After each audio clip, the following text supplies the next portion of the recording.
We kept on doing that, and fortunately through the struggle of our students and people, we have achieved a new government. And we actually did not take time to seize this opportunity as far as legal steps are concerned. You have noticed that within 1 month of forming the government, we, the members of the interim government, Adil Bhai is here, we work as a team. We never think that we are government. We always think we are here to serve the people. We are just one of the billions who are asking for justice. And with that determination, with that mindset, we have already ratified the Convention Against Enforced Disappearance. And we have ratified that convention without any reservation. There had been moved from the bureaucracy that we should have reservation on some of the articles. We said no. We will ratify it without any reservation. We have done it. We have also formed a very high power commission on enforced disappearance, and they are working really hard. And I'm so happy with their determination and commitment and the efforts they are putting to actually go into the deep into the crime and to find out the real perpetrator. But let me be practical as well. As far as legal reforms are concerned, these are easier part. We just make a law, we just ratify a convention.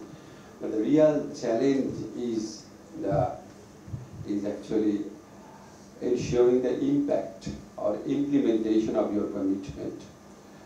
Until and unless you find out the beloved one who has been disappeared, or you find an answer to what happened to their life, or to bring the perpetrators into justice. I mean, these legal reforms, you cannot be satisfied with these reforms. You have to have some impact, some genuine achievement. And in doing that, in my experience, I find that there are at least 3 obstacles. Number one is the strength of the vested group under the leadership of the fascist Prime Minister, former Prime Minister Sheikh Hasina. She was the leader of all the crimes happened in the last, 15 or 16 years. So the strength of this group, whether they committed enforced disappearance, whether they committed corruption or they committed extrajudicial killing, their strength is deep-rooted. And to fight with them, this is a very, very huge task. It's not easy. They have gathered their strength in last 15 years, and we are trying to reverse the process in last couple of weeks. So it may take time, it may be very difficult even for the commission to actually succeed in that fight. The second challenge is continuing this fight. You know that at one point there will be an elected government. We are not here for a very long time.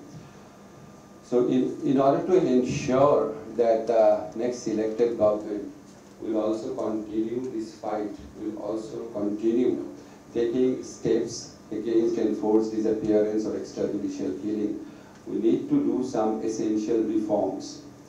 Unless and until we are absolutely sure that these reforms initiatives have succeeded, we cannot ensure sustainability of this fight, of this struggle.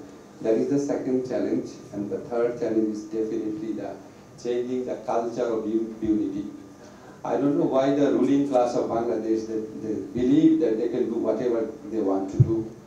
When they come to power, they always talk about constitution, but they themselves forget to comply with the provision of the constitution.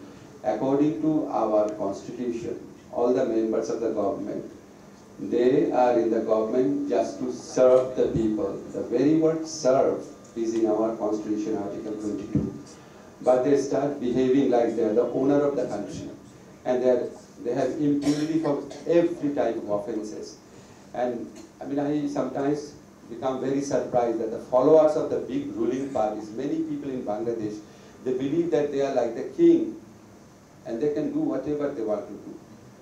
They frame impunity law, they commit extrajudicial killing, they don't care to held accountable to the people, and many followers of those ruling party, they just accept it and they are very happy to live with this culture of impunity.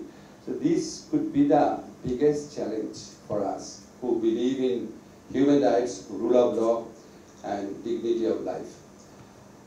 Of course, our fight will continue with these struggles, and we are determined to keep on our fighting.